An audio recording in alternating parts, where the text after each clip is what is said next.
भारतीय संविधान का भाग 23 राज्यों की सरकार के लिए एक व्यापक रूपरेखा प्रस्तुत करता है, जिससे देश के संघीय ढांचे को मजबूती मिलती है। ये भाग अनुच्छेद 122 से 227 तक फैला हुआ है और इसमें राज्यों की कार्यपालिका, विधानमंडल, राज्यपाल की विधायी शक्तियों और न्यायपालिका से संबंधित महत्वपूर्ण प्रावधानों का विस्तार से उल्लेख किया गया है। आइए इसके प्रमुख अंशों को विस्तार से समझें। सबसे पहले अनुच्छेद 152 की चर्चा करें तो यह स्पष्ट रूप से राज्य शब्द की परिभाषा देता है। संविधान के इस भाग के उद्देश्य के लिए राज्य का अर्थ है वे राज्य जो संविधान की 8वीं अनुसूची में निर्दिष्ट हैं, किंतु जम्मू और कश्मीर इस परिभाषा से बाहर रखा गया था। यह परिभाषा भाग 60 के प्रावधानों को लागू करने में एक स्पष्टता और सीमांकन प्रदान करती है। अब कार्यपालिका की ओर बढ़ते हैं। अनुच्छेद 133 से 167 तक के प्रावधान राज्य की कार्यपालिका को परिभाषित करते हैं। अनुच्छेद 133 में राज्यपाल के पद का उल्लेख है, जो प्रत्येक राज्य के लिए अनिवार्य है। राज्यपाल राज्य का संवैधानिक प्रमुख होता है और उसकी नियुक्ति भारत के राष्ट्रपति द्वारा की जाती है। राज्यपाल राज्य का प्रतिनिधि होता है। उसकी शक्तियां और दायित्व संविधान में विस्तार से वर्णित हैं। अनुच्छेद 184 राज्यपाल को राज्य की कार्यपालिका शक्तियां प्रदान करता है, जबकि अनुच्छेद 155 और 156 में राज्यपाल की नियुक्ति और कार्यकाल के विषय में प्रावधान है। राज्यपाल का कार्यकाल 5 वर्षों का होता है, लेकिन वह राष्ट्रपति के प्रसाद पर्यवेक्षक पर कार्य करता है। इसी प्रकार अनुच्छेद 157 और 158 में राज्यपाल बनने के लिए आवश्यक योग्यताओं और पद से संबंधित शर्तों का उल्लेख है। मुख्यमंत्री और मंत्रिपरिषद की भूमिका अनुच्छेद 183 और 164 में निर्धारित की गई है।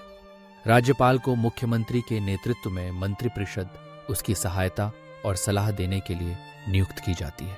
मुख्यमंत्री की नियुक्ति राज्यपाल द्वारा की जाती है और मंत्रिपरिषद राज्यपाल के प्रति सामूहिक रूप से उत्तरदायी होती है।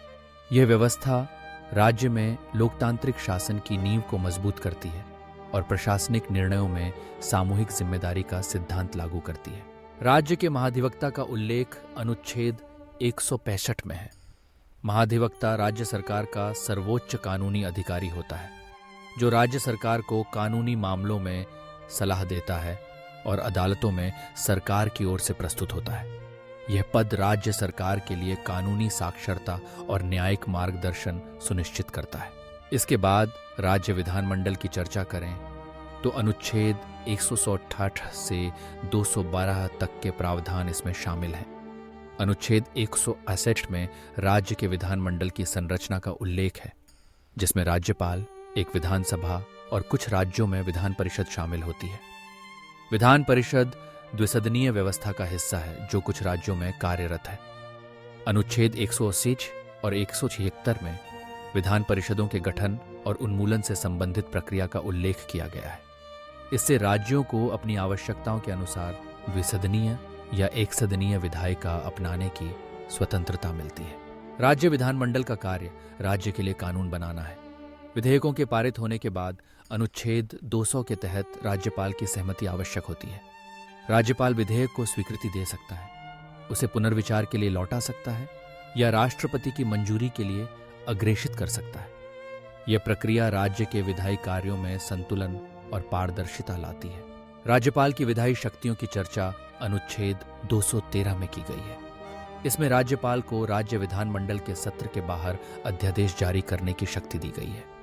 ऐसे अध्यादेश राज्य के कानूनों के समान ही प्रभावी होते हैं, लेकिन इन्हें विधानमंडल के अगले सत्र में अनुमोदन प्राप्त करना आवश्यक है, अन्यथा वे निष्प्रभावी हो जाते हैं। यह व्यवस्था आपातकालीन परिस्थितियों में त्वरित निर्णय लेने की सुविधा प्रदान करती है। राज्यों के उच्च न्यायालयों से संबंधित प्रावधान अनुच्छेद 214 से 222 तक है। अनुच्छेद 214 प्रत्येक राज्य के लिए उच्च न्यायालय की स्थापना का निर्देश देता है। उच्च न्यायालय राज्य की न्यायिक व्यवस्था की सर्वोच्च संस्था होती है, जहां नागरिकों के अधिकारों की रक्षा और कानून के उचित कार्यान्वयन की निगरानी होती है। अनुच्छेद 230 उच्च न्यायालयों को रिट जारी करने की शक्ति प्रदान करता है। यह शक्ति उन्हें नागरिकों के मौलिक अधिकारों और अन्य कानूनी अधिकारों के संरक्षण के लिए आदेश, परामर्श, निषेध, प्रमाणन और अधिकार पत्र रिट्स जारी करने की अनुमति देती है। यह प्रावधान न्यायिक स्वतंत्रता और नागरिक अधिकारों की सुरक्षा में अत्यंत महत्वपूर्ण भूमिका निभाता है। अधीनस्थ न्यायालयों का उल्लेख अनुच्छेद 233 से 283 तक किया गया है। इसमें जिला न्यायाधीशों की नियुक्ति, अधीनस्थ न्यायालयों की स्थापना और उनके संगठन से संबंधित प्रावधान शामिल हैं। जिला न्यायाधीश राज्य न्यायपालिका की रीढ़ होते हैं, जो जमीनी स्तर पर न्याय वितरण सुनिश्चित करते हैं। इनके अलावा अधीनस्थ न्यायालयों की नियुक्ति और स्थानांतरण की प्रक्रिया भी संविधान में निर्धारित है, जिससे न्यायिक प्रणाली में पारदर्शिता और निष्पक्षता बनी रहती है।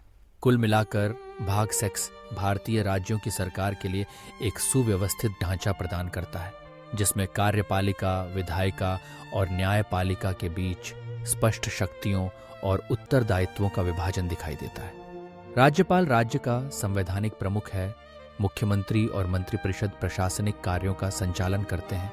विधानमंडल कानून निर्माण की जिम्मेदारी निभाता है और उच्च न्यायालय एवं अधीनस्थ न्यायालय नागरिकों के अधिकारों की रक्षा करते हैं। संविधान का यह भाग भारतीय संघीय व्यवस्था को मजबूती, संतुलन और लोकतांत्रिक मूल्यों की रक्षा करता है। केंद्र और राज्यों के बीच शक्तियों का विभाजन, प्रशासनिक स्वतंत्रता और न्यायिक निरीक्षण देश के सुचारू संचालन के लिए आवश्यक है। भाग 6 न केवल राज्य सरकारों की संरचना को परिभाषित करता है, बल्कि शासन में पारदर्शिता, उत्तरदायित्व और नागरिकों के अधिकारों की रक्षा सुनिश्चित करता है। यही कारण है कि भारतीय संविधान का यह भाग देश के राजनीतिक और प्रशासनिक ढांचे में एक केंद्रीय भूमिका निभाता है और इसके प्रावधानों से लोकतंत्र की जड़ों को मजबूती मिलती है।